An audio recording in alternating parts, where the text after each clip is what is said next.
Good morning, everyone, and welcome to American Scousers Morning Coffee or Tea with AmericanScouser.com. Got the coffee going. Back to Kermit again this Friday. And with us, it's Friday, so we have the Liverpool guys from Jamaica. Kenrick is with us this Friday. Kenrick, what's happening, man? Well, I'm good. I'm excited to be here again. It's just been a wonderful time here in Jamaica, enjoying the World Cup. So I'm just all saturated with football right now.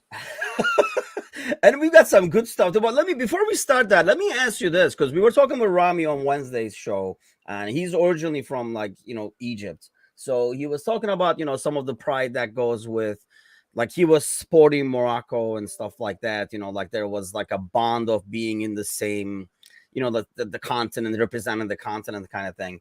I mean, being from Turkey, when Turkey is not there, which is most of the time, unfortunately, I'm not like, hey, Europe is there, because there's always freaking Europe there. So I never visit. But in Jamaica, like, is there like a certain like teams that are supported more in general? I was expecting that. See, I was expecting that. If it wasn't for Well, to be Neymar, honest with man, you, I'd be wearing even one though too.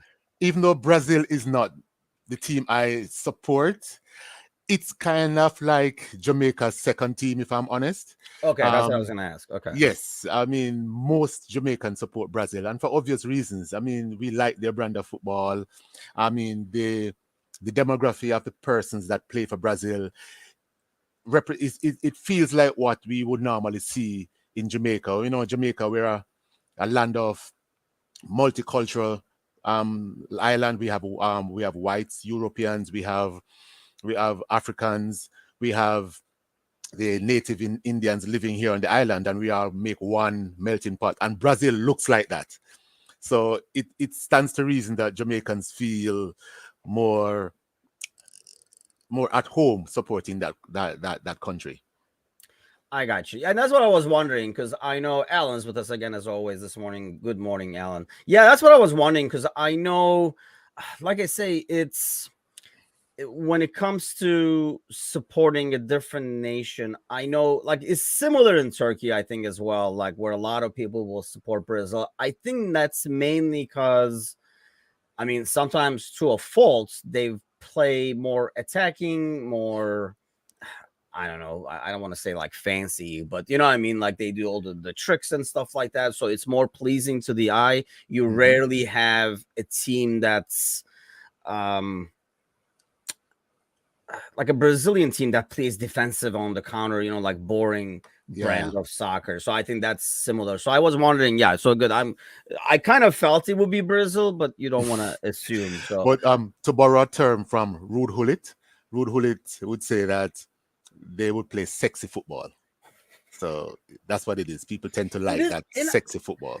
so let me ask you this though. So I don't know if you guys were like, I don't know if Jamaica is any different. I feel like now it does not look as sexy.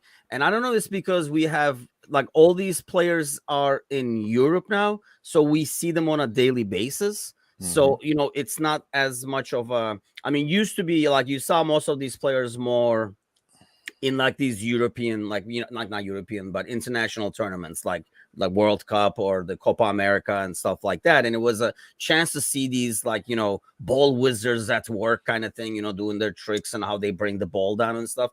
Is it because they're all in these leagues now? We see a lot in England, some like Serie A and stuff like that. Or is Europe catching up with those foot tricks and the Well, technical part of the game? the playing field in terms of flair, flair on the ball, Uh-huh. it's becoming more level. There's a lot more players with really unbelievable skill sets that come from different parts of the world that you would not normally associate with skill and flair. The first name that comes to mind is Zlatan Ibrahimovic. This guy, if this guy, I want to go on record and say it, if Zlatan were, let's say, a Brazilian, we'd be saying that he's like the best ever. The guy is unbelievably skillful, and his attitude that goes with it as well makes him, you either love him or you hate him. But you find people with unbelievable skills that come from countries that are not necessarily known as football countries. But I mean, YouTube is there. People can watch these skills from a youngster. They can practice them and really make them their own skill sets. But I think that's playing in Europe as well has brought the Brazilian players almost down to earth, where they have been forced to change their flair type of playing to fit more in the European structured type of football. So it has worked both ways. They had to shed some of their flair to fit in Europe, and the European players themselves have been catching up as well. But I think the Brazilians are still ahead.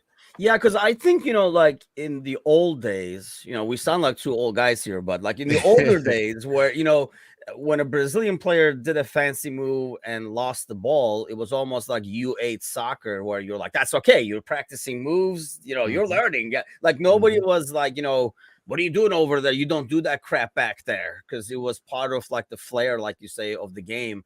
Now, I think if the Brazilian player does that, they hit the bench. So they have to kind of like pick and choose their moments to show that flair. I feel like it was kind of like throughout the field. But so Alan is talking about space. So let's get to a couple of the headlines, and then I want to get to obviously yesterday's crazy action, and we'll talk about it's going to be crazy again today. So a couple of news coming out is obviously with some of these teams being out of the World Cup, their coaches are out of the job. The most obvious one, I mean, we talked about Mexico yesterday. Now Martinez is gone as well, which is not really a shocker. Yeah.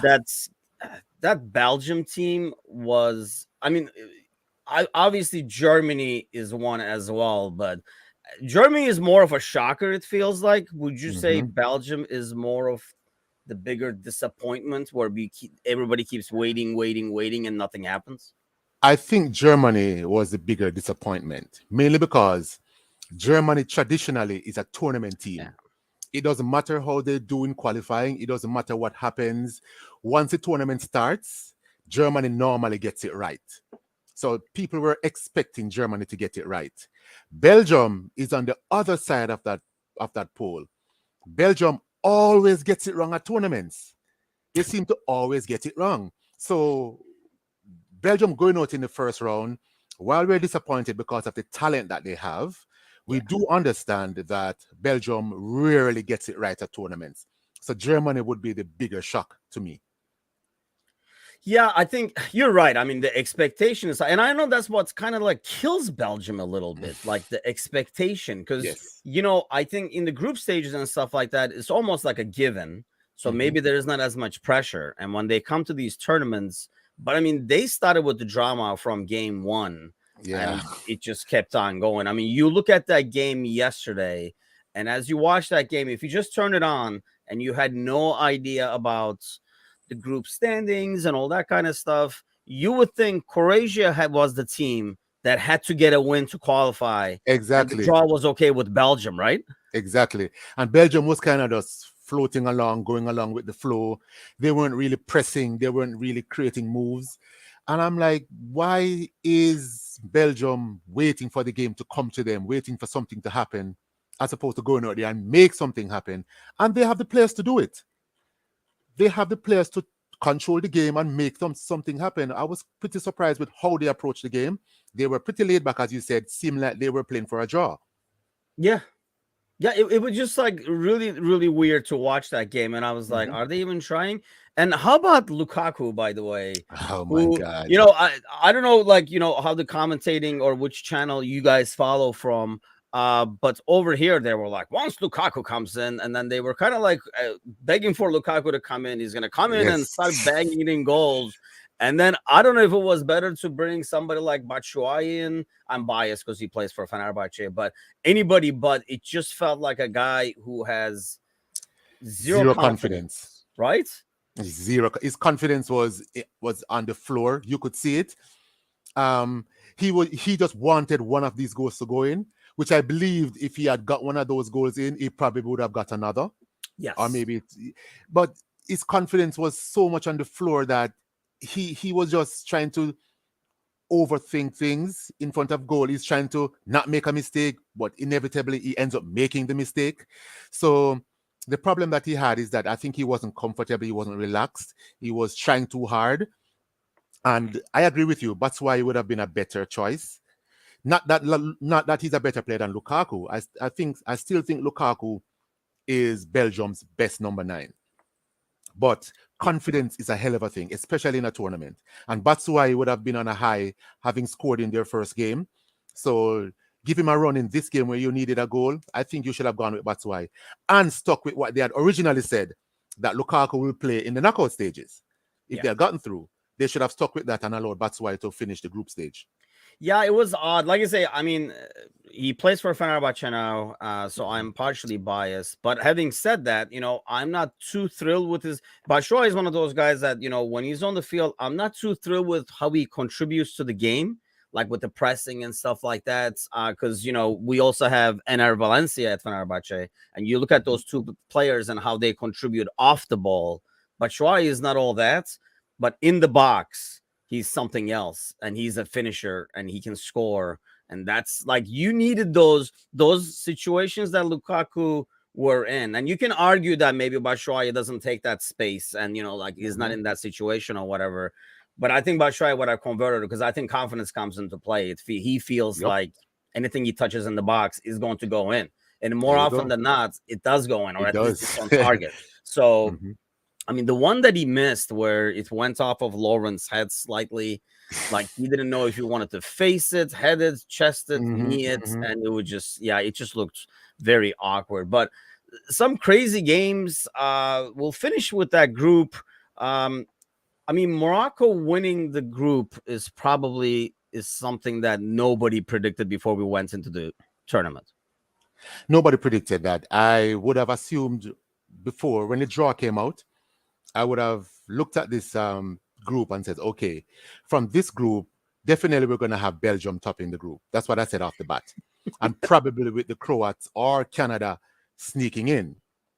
Now, had Canada capitalized on their dominance against Belgium in that first game, I think Canada would have been good value to make it through to the second round. However, Canada being so inexperienced at this level, I think the occasion got the better of them. I really do feel for their star player there that missed the penalty. I really do feel for him, because had that gone in, I think that would have changed the complexion of the entire game and probably the entire group.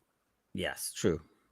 Yeah, I think so. I mean, I really enjoyed watching Canada play, but to me, similar to the US in some ways, and they just don't have as much talent, I think, across the border, you know, like as many players who play in top leagues.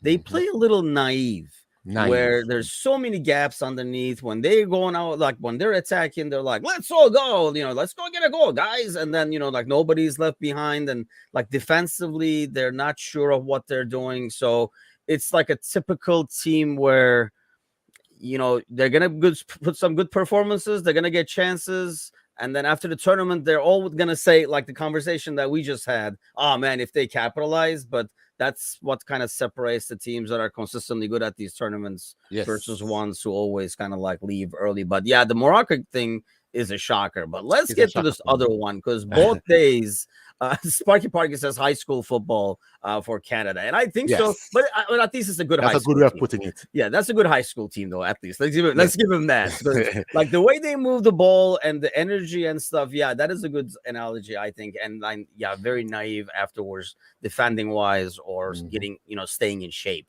in terms of like on the field. But so the next batch of games, and I'll admit, because I know I'm going to get hammered, because on the Discord channel, when Germany scored that first goal, and it was what, like 9th minute or something like that, I was like, oh, this one was, and then Spain scored, and I was like, oh, this shit was over fast, because after the day before, what we had with the Mexico game and stuff like that, the excitement there, I was hoping for more, and I was like, well, this thing is over. And I never saw Japan making a comeback. And I never saw like the Germany game. I mean, at one point, I mean, we're talking about this going into air. I mean, we've had some crazy scores in World Cups before, right? Yes. But I really do not recall, and it could be part of becoming really old, but I don't really recall a lot of like situations where, like, you always had one team that was like, well, they're done. And then you would maybe have like 2 out of the 3 looking to move in. Like you look at yesterday, you rarely have scenarios where like people are constantly changing spots. The fourth becomes first becomes third, and stuff like that. I mean, it's just like nuts. But which game did you watch, or did you watch both, or how did you follow it? Well, I was watching the Spain-Japan game. Okay. because the channel that I was watching, that's the game that they were featuring. However, with the excitement, I would have found a neighbor that had the other game on, and I kept running back and forth, running back and forth to watch the game because it was so drama filled. That's like an old-fashioned split screen. Yeah. Yes, it was so drama filled because when the game started, yes, when Spain scored early, when Germany scored early, I was saying, okay, yes, everything is back to normal. Normal service resumed. Yep. But then Japan, full stop. This team is the epitome of a second half team. They seem to come alive. I mean, Japan should just ask FIFA to start the games in the second half because they are a completely different unit in the second half. In the first half, they seem like they can't put two passes together. It seemed like they're going to be overrun. It seemed like Spain could have scored 5. But then the second half comes along, and just like in the game against Germany, it's like, who are these guys? It's a completely different team. They are running, they're making passes, they're finding the pockets, they're running down the channels, they're putting quality crosses in, they're putting the teams under pressure. Absolutely brilliant, Japan. Hats off to them. Hats off to them. It almost feels like they're hustling the other team every time Yes, they play. And bossing the play. I mean, Spain couldn't cope with their pace. So I'm glad you kind of like watched the Spanish team, because I heard this from my brother where like Spain, I don't know about deliberately losing to Japan, but I know. Okay, so here's the disclaimer. Like growing up, since Turkey is never really in these tournaments, you kind of like pick a horse and ride it. And since Neymar wasn't around, I was supporting Brazil myself growing up. And my brother always liked Germany, like Lothar Matthäus and stuff, Breitner, those days. So he was a huge fan of Breitner for some reason, and he would like follow Germany. So he has like a little German bias to him, but he was like, you know, they are not really pushing, like they're playing the ball back a lot and stuff like that. But on the Discord channel, a couple of people said, no, they are going after it. They are trying to like score and stuff like that. Sparky says he agrees with Alan that Spain deliberately lost. Nah. What do you think? Like when you watched it, do you think Spain kind of was like, you know what, we're cool with this? Or they really did not go, you know, they did go full speed and they just couldn't get across? They were trying to win, because winning would, I mean, you come to a tournament, it's a short tournament, and everything is a habit. Winning is a habit. You really don't want to go out there to lose, because I mean, you do not want to develop that habit. You want to keep winning, you want to win and keep winning. And whomever comes in front of you, you have to beat them. So if you have to play Brazil in the second round, you beat them in the second round. Or if you have to play them in the final, you beat them in the final. That's what you should be thinking about. So I do not think Spain went out there to do that. It's just that they got their tactics a little bit wrong, because I think taking off Morata was a wrong move. I think they should have left Morata on. The Japanese were struggling to cope with him, his height and his presence in the box. They couldn't really deal with him. They could have brought on Ferran Torres and have him play off Morata, as opposed to replacing Morata with Ferran Torres, and that would have been something that would have given the Japanese something to think of. Now, taking off Morata, the Japanese could just go gun-ho and attack. Yeah, see, like I said, I watched most of the Germany game. I think I switched the last maybe like few minutes is when I switched to the Spain game. I'm trying to work at the same time, and it's obviously impossible yesterday, but leave alone having a split screen going. Sparky Parker says like England with USA 0-0 agreement before the game. Actually, when my brother was complaining about Spain, I was like, well, what goes around comes around, because I reminded him of the Germany-Austria game from, I don't know, freaking like way back, where they just like bored everybody to death, very blatantly played for a draw because they could both advance if they did that. And I mean, I don't know. I think I agree with you. I had not watched the game. I can only imagine that maybe they did not, I don't know, a 10% focus makes a whole lot of difference at this level. So maybe knowing that they did not really have to win is enough for them to not be the regular Spain we watch. But I do find it hard to have everybody on the field kind of saying, yeah, it's cool, we should just lose. Or, you know, let's just lose this. Like, it's just not, I just don't find it possible. And I don't think players, especially professional players, think like that. Does that. Where, let's lose this so we play Morocco I just don't understand, like how they would even like, I don't know, organize that on the field. Like, do they call a timeout and be like, okay, we're losing, guys, because But it's a team like Costa Spain. Rica scored. Spain should believe that they could beat anybody in the world. That's the Spanish national team. They believe that they have some of the best players in the world, and they do. So Spain should not be losing any match to avoid any team, because they should believe that they are one of the best footballing cultures on the planet. They have some of the best players on the planet, and they should be able to beat anyone that comes in front of them. That should be how Spain thinks. So I do not see Spain deliberately losing that match. I think they were just beat. The Japanese did beat them, just like the Japanese beat Germany. Yeah, I mean, and at one point they were out of it. So it's not even like even Exactly. if they were like, you know what, this is cool, man. Let's just like get this over with. How many minutes are left? Mhm. I think, when they realize, holy shit, what happened? Costa Rica scored? Exactly. And like they would be like, you would think that would be a way. They're like, you know what, let's not fuck around and win this. I don't think Mhm. you can't switch gears like that, and you can't switch focus like that. I think that's probably the biggest difference. But I don't think, I don't agree that they would go out there. But like I say, a 10% lack of focus can make the whole world of difference at this stage against like top level. Spain have the easier draw now, which they do. But like I say, I just don't think they would have planned it accordingly. Maybe before the game, but as the game is moving on, and at one point you're not even going to the next round.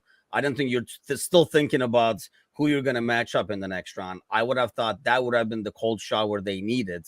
Mind you, Germany scored within like 5-10 minutes back, and then they tied it up again. But and I hate to say it, I don't know. It's like maybe it's always rooting for that underdog thing, and this is what makes the World Cup cool to me. But when Costa Rica scored, and at one point where it was both them and Japan going, I had such a high. It was like, oh my God, I don't even know why, but I just had that feeling. I like, was this is so great. elated. That's when I started to do those sprints over to my neighbors. I had to see that, because I was like, Costa Rica, just hang on. Could you imagine 2 former champions going out at the group stage? Spain and Germany, to 2 unfancy teams, and also one from CONCACAF. That would be something that I would not shut up about. So I was just, I just wanted it to happen so badly, but unfortunately, Costa Rica couldn't hold on. Which I'm not surprised, because they've been pretty weak this tournament, because I think they need to go through a major overhaul of their team after the World Cup. Yeah, I mean, when you have Ruiz there, who's probably as old as I am, still like coming in, I was like, Jesus Christ, this guy is still playing. But I think, and the funny thing is, Costa Rica, after the first game, I kind of considered as like the first team unofficially eliminated from the tournament, just because of the goal differential and stuff. Exactly. And at one point, I'm like, holy shit. It's almost like, and I don't know when it was, but I even told my brother, I'm like, Germany turned their last 5 minutes mode on with 20 minutes to go or something. And I'm like, yeah, this is not going to go well. And you could tell that physically, and it could be because of like the age you're talking about, but physically you could tell Costa Rica was done. They were done. Like, if it was a boxing match, that fight would have been called out before he dies, because it was just like, they were done. They were staggering, and Germans just, I mean, like, if they're another 15-20 minutes, Germany could have closed the gap on the goal differential, because Costa Rica and also was physically done. Had Costa Rica scored that go-ahead goal later on in the game, let's say they would have scored that in the 80th minute, they probably could have scored too early. But I think they scored it like in 67th minute, somewhere around there. Yep. Yeah, so it was too much. It had like 30 minutes for Germany. That's, for a quality team like Germany, despite their shortcomings, that should be more than enough time to turn around a game against Costa Rica. And it's Germany. I think that's, and like, it's Germany. Yeah, if it was Spain or somebody like that, I think that's different. Germany is a tradition. That's what you're used to freaking from Germans. Like, they play till the whistle. It's been like that for decades. So against a team like Germany, can you think now about where do Germany go from here? This is the second tournament running that they're bounced out in the first round. That's unheard of for a German team. So they have to really take some serious look at themselves, because the world of football has come to associate Germany with success, and a team that has always turned up at any tournament and competes well. Yeah. So for this to happen to them, such a quality team, they really have to take a serious look at themselves and see what they do from here. Yeah, I mean, I think that's like a similar situation where, they're, I mean, that's, the saying, right? It's a simple game, 22 men, and then Germany wins. I mean, it's, but it's, I don't know if it's like the age. Like if this happened to France, I think we could have said, man, they had so many injuries going into the tournament or something like that. I mean, I know like Werner is not there and stuff like that, but it's not really, that's not really the situation for Germany. That was not the theme going in, saying like, oh, they're missing a lot of their talents or anything like that. So, yeah, it is a shocker. As long as they don't come after Klopp, which I don't think Klopp fits the mold of an international team coach. I don't think he's going to be able to do that when he sees the guys once every 3 months. That's just not his style, or that does not go into his strength. So I don't think we have to worry about that. But I know that was kind of a conversation we were having yesterday. They're like, but to be honest with you, though, I would not be surprised if they make a move for him.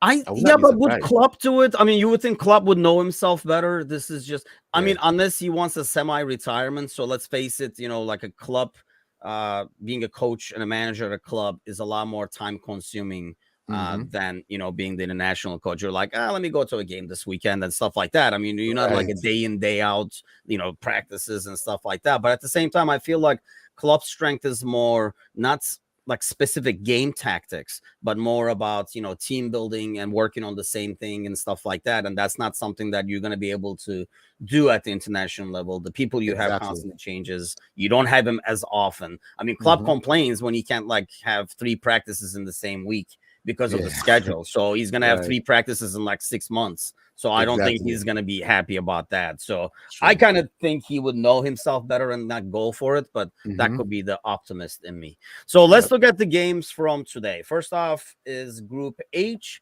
South Korea, Portugal, which I think the entire world is probably rooting for South Korea at this stage, unless you're like a Ronaldo fanboy. Really? You're rooting for Portugal? Well, I'm watching that game as a neutral. I have no dog in that fight, so I don't either. I just find Portugal to have so many annoying people. I mean, like I say, normally I root for Brazil. I semi-feel the same way about Brazil with a guy like Neymar and Richarlison and stuff like that. And Jesus, his whiny face.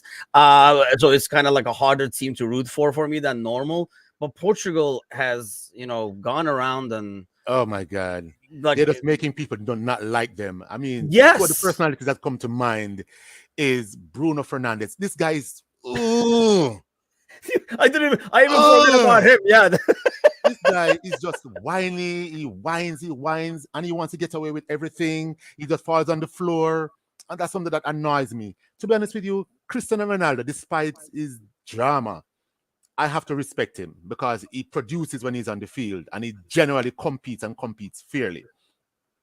You really see him getting to whining too much. He does it. I mean, the top players do it, but he doesn't do it. So I have to say, Cristiano Ronaldo, kudos to you. You let your game do the talking for you most of the time. But Bruno, God damn it, shut up already and play.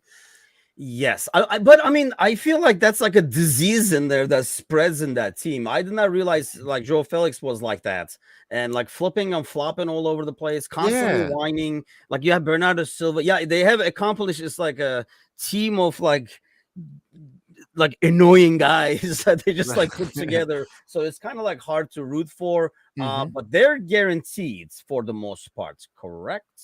Yes, they are. No, they have 6 points. Yes. So I mean, only Ghana can get the 6 points. So Portugal looks like they're through. Am I looking at this wrong? Yes. I think so. Portugal is in there. Ghana plays South Korea. Uruguay plays Portugal. Who do you see as going as the second team from this group? As the second team from this group, I think Portugal gets through, and I think Ghana gets through. Ghana gets through South Korea. I think so too. Yeah, I'll go with that. Maybe because I want Ghana to get through more than maybe I'm speaking with my heart more than my head. But looking at it right now, I'm seeing that they do. It's gonna be.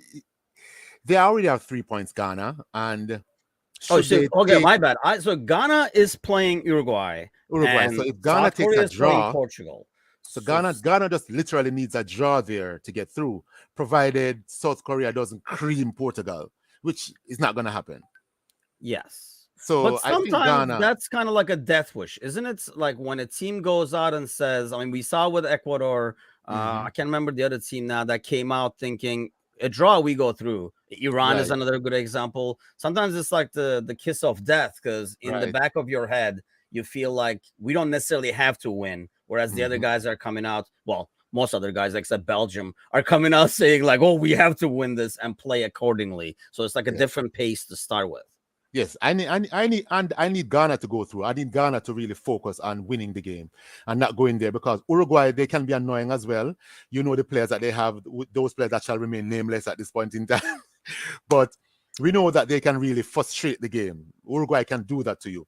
So the Africans just need to get out there and play their game, their exciting brand of game, and not be afraid to attack the Uruguayans. But more than anything today, they're going to need to be disciplined. And looking at Ghana's games over the tournament so far, they've been so exciting going forward, but they tend to leave some gaps at the back because they're so indisciplined in covering, in making sure that they do the little things that you need to do to be successful. And they kind of get too caught up in the flair, as opposed to playing smart football. So they need to be disciplined today agames Uruguay. Or Yeah, it else, goes back to that high school football thing we were talking about with Canada. Sometimes they're a little Yes. naive. The Little way naive, they play. yeah. Yeah. Naivete will hurt them today. So they have to be disciplined today against Uruguay. And once they do that, I think they'll get a result that will put them through to the next round. Yeah, I mean, I would rather have Uruguay go through. Nunez get some more action, maybe get some goals, maybe build some confidence. Yes. But that Uruguay team has been very disappointing with the talent they have. I mean, they played, for them to not be able to get as many balls up to Nunez, and when Cavani is up there, or where Suarez is up there, which I was like reading a headline about, people were asking if Suarez to like if he would apologize for that, when he saved it off. I was like, why would he? Why? Like, I don't understand. I mean, it was no different than a last ditch slide tackle to a Exactly. guy going 1-on-1 and getting a red card and giving up a penalty. It's almost like taking one for the team. And I guess he flat out said, well, I mean, they missed the penalty. I didn't miss the penalty. So why would I apologize? I think it's the same thing. I thought it was like an amazing sequence at the time. Look, I mean, Suarez, when he was at Liverpool, loved having him there, loved what he did. I don't like him as a player normally, as a personality, as a person, maybe I should say. Some of the stuff he's done with like the racism and stuff like that. Yeah. I think he should have never been backed up back then. When he was at Liverpool, I don't give a damn who he plays for. And then obviously shithousery is one thing, but going around like getting a freaking bite out of everybody is another. So it's like so I'm not a huge fan of his in that sense overall, except some of like the brilliant moments he's brought to Liverpool. Exactly. I mean, you're not going to take those away, but yeah, I don't understand why he would apologize for it. So he should apologize. Yeah, so you're going for Ghana, or your heart I'm going is for going Ghana. for Ghana. I'm going for my Ghana heart because is going for Uruguay, but my brain does say Ghana. Yeah, as well. because I mean, I think some of my ancestry is Ghanaian, so I need to. I need to you got support some them as well. ulterior motives there, man. Yeah, but again, I said that, and also, to be honest with you, a part of me wants revenge for that. For what happened back then. Okay. Asamoah Gyan missing that penalty that would have taken Ghana through. It still hurts, and I hope that that Ghana does it this time. But I do not want him to go into the game thinking revenge, because when you go into the game with too much emotion, it tends to work against you. I'd rather you go in there just to be relaxed and play football and let today dictate today. After the game, then you can always go on Twitter and Instagram and say, hey, take that. But go into the game, focus on the game. As mad as Ghanans are, like, Suarez is going to apologize. He's not going to apologize. And he shouldn't. He should. Yeah, exactly. I agree. So Group G, we have a similar situation, almost like identical, where Brazil is gone. And on this, Cameroon beats Brazil and Serbia beats Switzerland. Cameroon, for them to go through, they got to beat Brazil, basically. And then hope that Switzerland does not beat Serbia. What do you see happening over here? Serbia, Switzerland is this unique situation because Switzerland again needs a draw. It's almost identical, whereas Serbia needs to win. Actually, I do see that Switzerland-Serbia game playing out to a stalemate. I do foresee that because both of them literally has something to play for. It's a little bit more difficult for Serbia considering that they have a an inferior goal difference, but they literally are in with a shout. Should they beat Switzerland, then they would go to 4 points themselves. Yes. And if Brazil beats Cameroon, then it takes them through. So they have something to play for. And I think they will a little bit cancel out each other. And I do foresee that game playing out to a draw. In the other game, though, Brazil-Cameroon,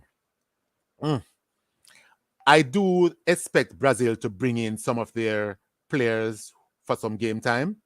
But it doesn't matter who the Brazilians bring in. I still expect them to be too strong for Cameroon. But didn't France say the same thing? Yes, but the French team is not as deep as the Brazilian team. I think this is one of the deepest, talented Brazilian team I've seen in a long time. True. I think the next team that compares to this team in recent time would be 2002. I think the 2002 Brazilian team was very talented, very deep. But this team compares very well with that team in terms of how talented and how deep they are. So they could take out a top player and replace them with another player who is just as good. I mean, Fabinho hasn't even been playing, and I think Fabinho is just as good as Casemiro, if you ask me. That's one example. So, yeah. I mean, I think Brazil would be too much for Cameroon today because of their depth in talent.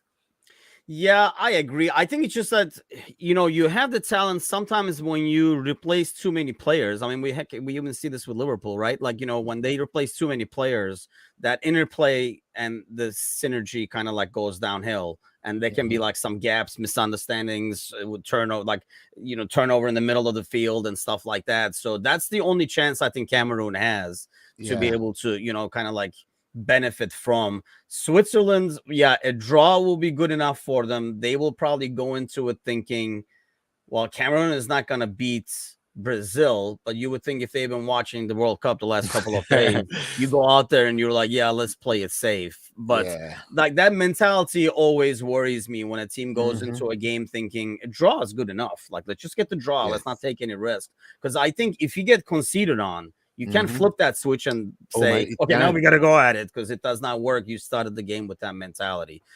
So you're saying Brazil and Switzerland going through. I will have to agree. I will probably be watching the Serbia-Switzerland game as much as I want to see like Fabinho and them in action. I think if Bobby was there, I would probably go and watch Brazil, but only one Liverpool guy is not going to sway me over, so I'll probably stick with Serbia, Switzerland. Are you doing the split screen with the neighbor again, going back and forth? Yeah, I may do that today, but I may be just watching it from my phone today because I may have to work. But damn work. yeah. I mean, during the World Cup, who works during the World Cup? I mean, someone should tell my boss that.